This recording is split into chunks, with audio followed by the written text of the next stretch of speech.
Ben öğrenciyim. Memleketime gideceğim, Adıyaman'a. Gidiyoruz bakalım, bayram tatili. 5-6 gün geçiririm muhtemelen. Bakalım, inşallah güzel geçer. Ailemin yanına gidiyorum. Burada okuyorum, öğrenciyim. Özledik, çok özledik. Annemi çok seviyorum buradan. Selamlarımı iletiyorum ona. Hocam bilet fiyatları pahalı. Yani bir de Adıyaman üzerinde konuşursak mesela Antep'e gitmek için atıyorum buradan 400 kilometre yol gidiyorsunuz. Adıyaman'a 200 kilometre yol gidiyorsunuz. Adıyaman'la Antep fiyatları eşit. Aynen, yani bu şehirle ilgili muhtemelen, yolcu sayısıyla ilgili. Hani onun için de ben hatta CİMER'e de yazmıştım ama bir sonuç alamadık, hani serbest piyasa galiba. O şekilde ama pahalı yani. 500 liraya aldım. Ya mesela atıyorum 2 saat sonra bir otobüs var, o 750 liraya satıyor. Aynen. %50 farkla satıyor. Aynen, muhtemelen bayram arifesi diye, yani böyle insanlar mecbur kalıyor, gidecek. Ondan ötürü böyle bir şey var. Yani ama keşke hani CİMER'e yazdım, bir sonuç alabilseydik iyi olurdu ama maalesef mesela bir program varmış, işte öğrenciler valiye gidip biletlerini verince geri iade alıyorlar. Ben denedim onu ama yapmıyorlar yani mesela çok erteliyorlar ya da mesela oradaki çalışanlar söyleme sahip, hani sanki kendi cebinden veriyormuş gibi davranıyor devletin parasını. Hani böyle olunca da tabii hani insan gitmek de istemiyor.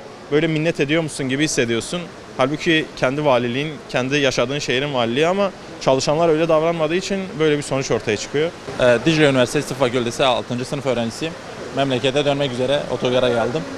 Bu şekilde. Ya eskisi kadar olmuyor elbet ama yine de hani burada okuduğumuz için aileye bir özlem duyuluyor. Hani onları görmek adına güzel bir tatil olacak. Yaklaşık bir hafta kadar kalmayı düşünüyorum. Ben henüz almadım ama genel olarak tuzlu oluyor biraz. Hani özellikle öğrenciler için zorlayıcı olabiliyor. Bu şekilde. Köyde geçireceğim ailemle beraber. İzmir'de üniversite okuduğum için 6 ayda bir normalde gelirim. Bugün bir istisna oldu. Öyle aileye sürpriz edeyim diye yola çıktım. Yok, hiç kimsenin haberi yok. Diyarbakır'da olduğumda haberi yok. Peki, İzmir'de ne okuyordunuz? Ben inşaat mesleği okuyorum. Son sınıf öğrenciyim. Kaç gün kalacaksın ailenle beraber bayram tatili için? Dönüşü bayram tatilinden sonra salı günü kestim. Batman'dan direkt İzmir'e uçuş yapacağım. Peki bilet fiyatı nasıl buldunuz? Bilet fiyatları çok pahalı ya. Özellikle doğu tarafına var ya, sanki ambargo koymuş gibi yani. Baktım en düşük 6-7 binden buldum, ancak kesip geldim yani. Öğrenci olmamıza rağmen bayağı pahalı fiyatlar. Mardin Atatürk Üniversitesi Fakültesi öğrencisiyim. Eve gidiyorum. Vallahi bir 6-7 gün. 9 gün bayram da 3 gün önce sen geleceğiz, sınavlar başlıyor. Memleketi özledik. Yani bir gidelim dedik. Peki bilet fiyatları nasıl buldunuz? Vallahi çok pahalıdır ya. Yani gün gün artıyor. Kaça kessin bileti? 1500. Normalde daha ucuzdu ama gün gittikçe daha da pahalılaşmaya başladı. Buna bir çözüm bulmaları bence daha iyi olur.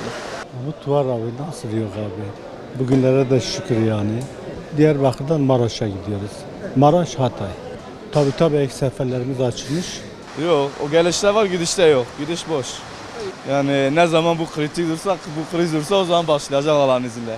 Ne kadar bilet fiyatları? Yani her yerin, yani sadece bizim değil. Adam var, çalışmıyor, parası yok, oraya gidemiyor, buraya gidemiyor. Yani adamlar da haklı. Biz de kendi düşüncemize göre haklıyız. Mazot olmuş 70 lira. Bir şey alamıyorsun. Yani 100 lira 200 liralık iş değil daha bu. Peki bayramda bir ek sefer yapmayı düşünüyor musunuz? Ek sefer yok ki. Yani belli araçlar gidiyor zaten. Araçlar hepsi var. Günde 20-30 tane araç gidip geliyor, belli araçlar.